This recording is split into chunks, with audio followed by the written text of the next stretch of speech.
नमस्कार मित्रांनो, YCMU नाशिक, यशवंतराव चव्हाण महाराष्ट्र मुक्त विद्यापीठ नाशिक। मे 2024 एक्झामिनेशनचं आपण टाइम टेबल पाहत होतो। मेन टाइम टेबल सर्वच NEP 2020 पॅटर्न अंतर्गत शैक्षणिक वर्ष 2023-24 फर्स्ट इयरला जे ॲडमिशन घेतलेले आहेत त्या सर्व MAचं MA Hindi, MA history, MA public administration, MA Urdu, पुन्हा MA इकॉनॉमिक्स अशी जी 6 MA आहेत NEP 2020 पॅटर्न अंतर्गत त्या सर्वांचंच टाइम टेबल YCMU.digitaluniversity.ac या ऑफिशियल वेबसाईटवरील एक्झामिनेशन सेक्शनमध्ये दिनांक 25 एप्रिल 2024 रोजी टाइम टेबल अपलोड करण्यात आलं होतं वेबसाईटवर। पर त्याच्यामध्ये चुका होत्या, बऱ्याच चुका होत्या त्या टाइम टेबलमध्ये। पुन्हा विद्यापीठानं काय केलं की दिनांक 29 एप्रिल 2024 रोजी ते जी सर्व MA होते NEP 2020 पॅटर्न अंतर्गत जी चालू झालेली MA होते, MA history, MA Hindi, MA Urdu, MA public administration, MA economics, MA असं जे 6 MA होते ते सर्व 6 MAचं टाइम टेबल रिवाइज्ड केलं, दुरुस्ती केली। त्याच्यामध्ये दुरुस्ती करून त्यांना जरा उशिरा ध्यानात आलं, ते दुरुस्ती करून दिनांक 29 एप्रिल 2024 रोजी विद्यापीठाच्या ऑफिशियल वेबसाईटवर अपलोड केले। त्यांनी केल्यानंतर दिनांक 30 एप्रिल 2024 रोजी आपण आपल्या या चॅनलवर ह्या 6 MAचा NEP 2020 पॅटर्न अंतर्गत चालू झालेल्या मे 2024 एक्झामिनेशनचं रिवाइज्ड टाइम टेबल 6 MAचे एकाच व्हिडिओमध्ये आपण टाकून दिलं होतं। आपल्या चॅनलवर व्हिडिओ आहे 30 एप्रिल 2024चा। पर ती व्हिडिओ बऱ्याच लोकांनी बघितलेला नाही ती, त्याच्यामुळे मी म्हणलंही होतं की मी सेपरेटसुद्धा वेळ भेटेल तसं प्रत्येक MAचं सेपरेट टाइम टेबलसुद्धा मी टाकेन। त्यानुसार मी MA हिस्ट्री M60 आणि MA मराठी M49 हे 2 दिवसापूर्वी व्हिडिओ टाकले आहेत। प्रत्येक दिवशी एक असं करत 2-3 दिवसापूर्वी MA हिस्ट्री आणि MA मराठीचा व्हिडिओ टाकलेला आहे सेपरेट मे 2024 एक्झामिनेशनचा। आता हा जो व्हिडिओ आहे तो आहे MA Hindi course code M59 NEP 2020 pattern 70:30 may 2024 examination time table semester 1 and semester 2। Semester 1 म्हणजे जी डिसेंबर 2023 किंवा जानेवारी 2024 मध्ये ज्यांनी MA हिंदी M59 कोर्सची फर्स्ट सेमिस्टरची एक्झाम दिली होती किंवा जे ॲब्सेंट होते त्या एक्झामिनेशनमध्ये आणि दिले असेल तर फेल झालेले असतील कोणत्या एखाद्या 2, 3, 4 पेपरमध्ये, व ज्यांनी मे 2024 म्हणजे समर 2024 एक्झामिनेशनचा पुनर्परीक्षार्थी रिपीटर्स एक्झामिनेशन फॉर्म भरलेला होता अशा विद्यार्थ्यांची पुनर्परीक्षार्थी रिपीटर विद्यार्थ्यांची सेमिस्टर 1च्या एक्झामिनेशनचं टाइम टेबल वरी आहे आणि खाली आहे जे रेग्युलर फ्रेशर सेमिस्टर 2चे विद्यार्थी आहेत त्यांची एक्झाम टाइम टेबल खाली दिलेलं आहे। आता मी टाइम टेबल वाचून घेतो पटकन। सेमिस्टर 1ची एक्झामिनेशनची पहिला पेपर असणार आहे 24 मे 2024 रोजी। आता हे रिवाइज्ड टाइम टेबल आहे, त्याच्यामुळे ह्याच्यातल्या आता सर्वच गोष्टी दुरुस्त केलेल्या आहेत विद्यापीठाने, काही चुका राहिल्या नाहीत माझ्या तर मते। त्याच्या हे रिवाइज्ड टाइम टेबल आहे। मग हेच टाइम टेबल तुम्हाला ह्या मे 2024च्या एक्झामिनेशनमध्ये तुम्हाला हॉल तिकीटवर सुद्धा येणार नाही, ह्याच्याप्रमाणेच तुम्हाला कारवाई करायची आहे। ठीक आहे। सेमिस्टर 1 पुनर्परीक्षार्थी रिपीटर विद्यार्थ्याचा पहिला पेपर असणार आहे 24 मे 2024 रोजी सकाळी 10:30 ते 1 वाजेपर्यंत। पेपर कोड आहे HIN 501। पेपरचं नाव हिंदी साहित्य का इतिहास, आदिकाल, भक्तिकाल और रीतिकाल। शिक्षणक्रम सांकेतांक एकच असणार आहे M59। 25 मे 2024 रोजी दुसरा पेपर आहे सकाळी 10:30 ते 1 वाजेपर्यंत HIN 502 कथा साहित्य। तिसरा पेपर 26 मे 2024 रोजी सकाळी 10:30 ते 1 HIN 503 कथेत्तर गद्य साहित्य। चौथा पेपर 27 मे 2024 रोजी सकाळी 10:30 ते 11:15 वाजेपर्यंत। इथं ध्यानात ठेवायची, इथं चूक होते, सकाळी 10:30 ते 11:15 वाजेपर्यंत। पेपरचं कोड आहे HIN 504 नाटक और रंगमंच भाग 1। पाचवा पेपर हा ऑप्शनल पेपर आहे आणि तो 28 मे 2024 रोजी सकाळी 10:30 ते 1 वाजेपर्यंत असणार आहे। ऑप्शनल पेपरमध्ये 2 पेपर कोड दिसणार आहेत तुम्हाला। त्यातला पहिला पेपर असणार आहे HIN 505, त्याचं नाव आहे हिंदी साहित्य विविध विमर्श और किंवा त्याला ऑप्शनल पेपर आहे HIN 506 भारतीय साहित्य. तर तुमच्या ह्या दोन्हीपैकी कोणता आहे तो पहा आणि त्या पेपरला तुम्हाला हजर राहायचं आहे, त्याचा अभ्यास करायचा आहे. शेवटचा 6वा पेपर आहे 29 मे 2024 रोजी सकाळी 10:30 ते 1 वाजेपर्यंत. कोड आहे HIN 599. नाव आहे शोध प्रविधी. ठीक आहे. अशा प्रकारे आता सेमिस्टर 1ची एक्झामिनेशन संपेल. सेमिस्टरची 1ची एक्झामिनेशन संपल्यानंतरच सेमिस्टर 2ची रेग्युलर फ्रेशर विद्यार्थ्याची एक्झाम चालू होणार आहे. त्याच्यामुळे रेग्युलरला तर सगळेच विद्यार्थी असणार आहेत. 2023-24मध्ये ॲडमिशन घेतलेले, फर्स्ट इयरची परीक्षा दिलेली आणि पास झालेले सुद्धा, फर्स्ट सेमिस्टरची एक्झाम पास झालेली आणि फर्स्ट सेमिस्टरची एक्झाम फेल झालेले, ही सगळेच लोक सेकंड सेमिस्टरच्या एक्झामला पात्र आहेत. ठीक आहे. सेकंड सेमिस्टरला कोणता फॉर्म भरायची गरज नाही, डायरेक्ट तुम्ही परीक्षेला हजर राहू शकता. ठीक आहे. त्याच्यामुळं सेकंड सेमिस्टरची सगळ्यांची एक्झाम फर्स्ट सेमिस्टर झाल्यानंतर आहे. त्याच्यामुळं पुनर्परीक्षार्थी विद्यार्थ्यांचा जी पेपर राहिलेला असेल तर त्यांना ती विषय काढण्याचीही संधी आहे आणि रेग्युलरच्या विद्यार्थ्यांसोबत रेग्युलरचा पेपर देण्याची बी संधी आहे. त्याच्यामुळं त्यांना फर्स्ट इयरचा पूर्ण पास झालेला मार्क मिळून जाईल. त्यांना काही टेन्शन राहणार नाही. ठीक आहे. फक्त त्यांनी पुनर्परीक्षार्थी फॉर्म भरलेला असावा व परीक्षा द्यावी. आता सेकंड सेमिस्टरच्या विद्यार्थ्यांसोबत फर्स्ट सेमिस्टरचाही पेपर द्यावा आपला आणि सेकंड सेमिस्टरची एक्झाम द्यावी. ओके. सेकंड सेमिस्टरचा पहिला पेपर असणार आहे 30 मे 2024 रोजी सकाळी 10:30 ते 1 वाजेपर्यंत. पेपर कोड आहे HIN 507. पेपरचं नाव हिंदी साहित्य का इतिहास आधुनिक काल. दुसरा पेपर आहे 31 मे 2024 रोजी सकाळी 10:30 ते 1 वाजेपर्यंत HIN 508 भाषा विज्ञान. तिसरा पेपर 1 जून 2024 रोजी सकाळी 10:30 ते 1 वाजेपर्यंत HIN 509 आधुनिक काव्य. चौथा पेपर आहे 2 जून 2024 रोजी सकाळी 10:30 ते 11:15 वाजेपर्यंत HIN 510 नाटक और रंगमंच भाग 2. शेवटचा पेपर आहे ऑप्शनल पेपर आहे 3 जून 2024 रोजी सकाळी 10:30 ते 1 वाजेपर्यंत. ऑप्शनलपैकी पहिला आहे HIN 511 राजभाषा हिंदी. त्याला और किंवा आहे HIN 512 अनुवाद अध्ययन.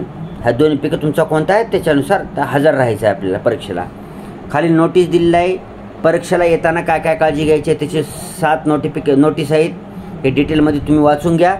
स्क्रीनचं रिझोल्युशन वाढवा. स्क्रीनच्या क्वालिटीमध्ये जाऊन 1080p स्क्रीन पहा, जेणेकरून तुम्हाला स्क्रीनवरील सर्वच माहिती सुस्पष्टपणे दिसेल आणि झूम करून सुद्धा पाहता येईल.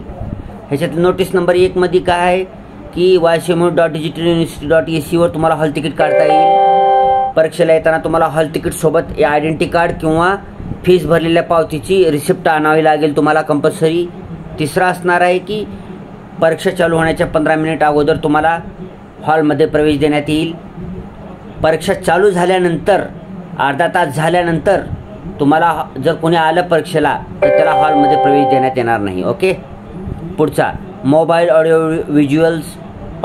व्हिज्युअल इलेक्ट्रॉनिक साहित्य जे आहेत ते प्रतिबंधित करण्यात आलेले आहेत. 5वा 1982च्या महाराष्ट्र सरकारच्या कायद्यान्वये कॉपी मुक्त करण्यात आलेला आहे. म्हणजे कॉपी करू देणार नाहीत त्यांनी असं लिहिले कायदा. तर जर कोणी कॉपी केलं तर त्याला दंड देण्यात येईल. ती 1982च्या कायद्यान्वये दंड असणार आहे. 6वा आहे ycmu.digitaluniversity.ac ह्या ऑफिशियल वेबसाईटवर रिझल्ट डिक्लेअर केला जाईल विद्यापीठाचा. 7वा आहे रिझल्ट डिक्लेअर झाल्यानंतर जर तुम्हाला काही तुमच्या रिझल्टमध्ये काही तफावत वाटली, चूक वाटली की बाबा आपल्याला कमी मार्क पडले आहेत, तर आपल्या ह्या ऑफिशियल वेबसाईटवर ऑनलाईनसुद्धा तुम्हाला व्हेरिफिकेशन ऑफ मार्क्स करता अर्ज करता येईल. ती कधीपर्यंत करता येईल? ज्या दिवशी वेबसाईटवर ज्या दिवशी तुमचा निकाल लागेल त्या निकाल लागल्यापासून 15 दिवसाच्या आतमध्ये तुम्हाला कंप्लेंट नोंदवता येईल ऑनलाईन पद्धतीने व्हेरिफिकेशन ऑफ मार्क्सकरिता. ठीक आहे. व्हिडिओ पाहिल्याबद्दल धन्यवाद मित्रांनो. व्हिडिओ जर चांगला वाटला तर व्हिडिओला लाईक करा, चॅनलला सबस्क्राईब करा आणि व्हिडिओ आपल्या मित्रमैत्रिणींपर्यंत, शेजाऱ्यापाजाऱ्यापर्यंत, आपल्या सह अध्ययनकर्त्यापर्यंत शेअर करा व्हिडिओ. ठीक आहे. ही सेपरेट दिल्यानं थोडं सुटसुटीत वाचतं. 30 एप्रिलचा जो व्हिडिओ होता तो एकाच ह्याच्यामध्ये टाकलं होतं. 6 पेपर गडबडीमध्ये टाकून दिलं होतं म्हणजे जेणेकरून तुम्हाला वेळेवर आपल्याला टाईम टेबल कळालं, रिवाइज्ड टाईम टेबल वेळेवर कळतं, तुम्हाला परीक्षेमध्ये घोळ होणार नाही. आणि मग तो विद्यार्थ्याचं कसं राहतं, आपण ट्रॅक करत नाही वेळेवर, कोड ध्यानात ठेवत नाही आपल्या कोर्सचे, आपला विषय कोणता राहिला ध्यानात ठेवत नाही. हे चुकीचं आहे मित्रांनो. आपल्याला डिग्री वगैरे घ्यायची म्हणून घ्यायचं नाही. आपण प्रोफेशनल माणसासारखं असलं पाहिजे. ठीक आहे. आपल्याला मुक्त विद्यापीठात आपण कधी घेतो की आपले इतर काम असतात, कौटुंबिक काम असतात, प्रोफेशनल काम असतात, जॉब असतात, सरकारी जॉब, प्रायव्हेट जॉब, हे सगळे अनेक अडचणी असतात. ठीक आहे, मान्य आहे, सगळ्या अडचणी असतात. तरी पण आपण एखादी संडे असो, रविवार किंवा सुट्टीचा दिवस, कधी पण एखादी सुट्टीचा दिवस काढून आपण निदान आपला अभ्यासक्रम कोणता आहे, निदान मी टाकलेले व्हिडिओ तर पाहत जा. आणि मी व्हिडिओ थोडासा मोठा होतो माझा, कारण मी पूर्वार्ध, त्याचं पूर्व अगोदर काय आहे, पुन्हा पुढचं काय आहे आणि पूर्ण विस्तृतपणे सांगतो, डिटेलमध्ये सांगतो. त्याच्यामुळं व्हिडिओला आळस न करता पूर्ण बघायचा. 10 मिनिटाच्या व्हिडिओमध्ये सगळंच सांगणं होतं. 10 मिनिट बघितलं तर तुमचा फायदा होतो, नुकसान होत नाही. एका पैशाचं नुकसान होत नाही तुमचं. ठीक आहे, तर अभ्यासाला लागायचं. आता प्रोजेक्टविषयी मी MA हिस्ट्रीचं एक हँड रिटन प्रोजेक्ट टाकलेलं आहे आपल्या ह्याच्यावर चॅनलवर, आणि एक MA मराठीचं असं तोंडीच सांगितलेलं आहे मी, हे प्रोजेक्ट कसं बनवायचं ती. ठीक आहे, तर हे दोन्ही बघा व्हिडिओ. दोन्ही व्हिडिओ बघून आपल्या चॅनलवरती आहेत. तर हे दोन्ही व्हिडिओ बघून तुम्हाला इतरही हिंदी वगैरे जी प्रोजेक्ट आहेत, हिंदी MA हिंदी आहे, इकॉनॉमिक्स आहे, पब्लिक ॲडमिनिस्ट्रेशन आहे, उर्दू आहे, ह्याचे तुम्हाला फक्त यांचे विषय वेगळे असणार आहेत, बाकी 6च्या 30 असणार आहे. प्रस्तावना, संदर्भ, पुन्हा संशोधन पद्धती, पुन्हा क्षेत्रभेटी दरम्यान कोणकोणते प्रश्न विचारला तुम्ही, मुलाखत, क्षेत्रभेट, असं जवळपास सगळ्याचं सारखंच असणार आहे. ठीक आहे, त्याच्यामुळं तुम्हाला काही अवघड नाही. ही 2 जी मी व्हिडिओ टाकलेले आहेत, ह्या दोन्ही MA हिस्ट्री आणि MA मराठीचं, त्याच्यानुसार तुम्ही आपल्या मनानं एकदम उत्कृष्टरित्या प्रोजेक्ट लिहू शकता. आणि प्रोजेक्ट तुमच्या कॉलेजमध्येच सबमिट करायचं आणि कॉलेजवालेच तपासणार आहेत. कॉलेजच्या बाहेरचे बी आले तरी तुम्हाला पासच करणार आहेत. त्याच्यामुळे तेवढं टेन्शन घ्यायचं नाही. फक्त एक प्रोजेक्टवर तुम्ही फोकस करून आपल्या युनिव्हर्सिटी एक्झामचे मार्क आपल्याला कमी पडतील. ठीक आहे, प्रोजेक्ट चांगला बनवा असं ठीक आहे, परंतु ती PhDचा प्रोजेक्ट नाही की आपण तेवढा ॲक्युरेट बनवावा. ठीक आहे, तुम्हाला प्रोजेक्ट क्षेत्रभेट वगैरे प्रोजेक्ट, फील्ड प्रोजेक्ट कसं ह्याचे आयडिया लागा म्हणून दिलेलं आहे. ती त्याला जास्त वेळ न घालता आपण लवकरात लवकर प्रोजेक्ट बनवून कॉलेजला सबमिट करायचं आहे. आणि आपल्याकडे अत्यंत कमी दिवस उरलेले आहेत. आता जर रेग्युलरच्या फ्रेशरच्या विद्यार्थ्याचा विचार करता 30 मेला पेपर आहे, आणि आज आहे किती आहे, आज 12 मे आहे, 12 मे 2024 आहे. त्याच्यामुळे अत्यंत कमी दिवस आहे. पुस्तकं मोठे मोठे आहेत, आपण वाचन कधी करणार, त्याच्यासाठी पटकन त्या व्हिडिओचा आधार घ्या. आणि इतरही तुम्हाला जर वाटलं प्रोजेक्टविषयी तर आणि यूट्यूबवर कोणत्या इतर सरांनी वगैरे कोणी जर अपलोड केला असेल तोही बघा. लवकरात लवकर कृपया लवकरात लवकर प्रोजेक्ट सबमिट करून टाका आपल्या स्टडी सेंटरमध्ये.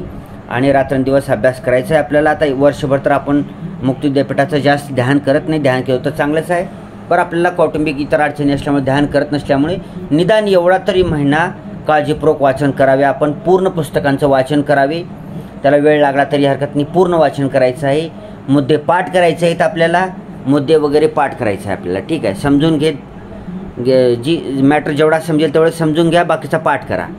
ठीक आहे, हां. आणि पूर्ण पुस्तक तरी एकदा तरी पूर्ण तुमचा सिलेबस वाचणं झाला पाहिजे. तुमची जेवढे पुस्तकं आहेत किमान एकदा पूर्ण पुस्तकांचं वाचन झालं पाहिजे तुमच्या जेवढे आहेत पेपर. आता किती आहे ती, 1 2 3 4 5, सेकंड सेमिस्टरला 5 पेपर आहेत. ह्या 5ही पेपरच्या पुस्तकं जेवढे आहेत त्यांच्या सगळ्यांचं वाचन झालं पाहिजे आपल्याला किमान एकदा. आणि एकदा वाचन झालेलं असेल ऑलरेडी तर त्याच्यातले मेन मुद्दे काय आहेत, हां, त्याच्याशी संबंधित आपण परीक्षेत काय लिहू शकतो, मुद्दे तरी पाठ करणं भागच आहे. मुद्दे पाठ करावं लागेल तुम्हाला. मुद्दे पाठ केल्यानंतर तुम्हाला काहीतरी लिहिता येईल त्या मुद्द्याशी संबंधित. मुद्दे टाकून द्यायचे, त्याच्याविषयी मोडक्या तोडक्या भाषेतसुद्धा मी तुमच्या स्वतःच्या भाषेतसुद्धा लिहिले तरी तुम्हाला चांगले मार्क पडतील. त्याची काळजी करायची नाही. ॲक्युरेटच लिहावं असं काही नाही. मुद्द्याशी संबंधित बऱ्यापैकी लिहिता येतं तुम्हाला. आता PGला आला तेव्हा थोडा बहुत तुम्हाला अगोदरचं ज्ञान असणारच आहे, फक्त रेग्युलर नसल्यामुळे थोडंसं इसर पडू शकतो. परंतु आता एकदा किमान पुस्तक पूर्ण वाचून काढायचं आहे. आणि मुद्दे जी मेन मुद्दे आहेत किंवा जे अवघड भाग आहे, अवघड भाग जर ध्यानात राहत असेल तर मुखपाठ करायचं, लिहून काढायचं आहे जेवढं शक्य होईल तेवढं. वेळ तर आता कमी आहे. ठीक आहे, ऑल द बेस्ट तुम्हाला प्रोजेक्ट करता, परीक्षेकरता सुद्धा ऑल द बेस्ट. आपले व्हिडिओ जसं आवश्यक असतील तसे मी व्हिडिओ टाकतच राहीन. त्याच्यासाठी चॅनलला सबस्क्राईब करत राहा. हळूहळू आता आपण थोडंसं इक्विपमेंट्स वगैरे नसल्यामुळं, स्क्रीन वगैरे नसल्यामुळे थोडंसं हे बोरिंग वाटेल, परंतु लवकरच आपण ती सगळी सुविधा पण आणणार आहे. सध्या इतर कमिटमेंट असल्यामुळे आपण सध्या त्याला थांबवलेलं आहे. ठीक आहे, थँक्स फॉर वॉचिंग.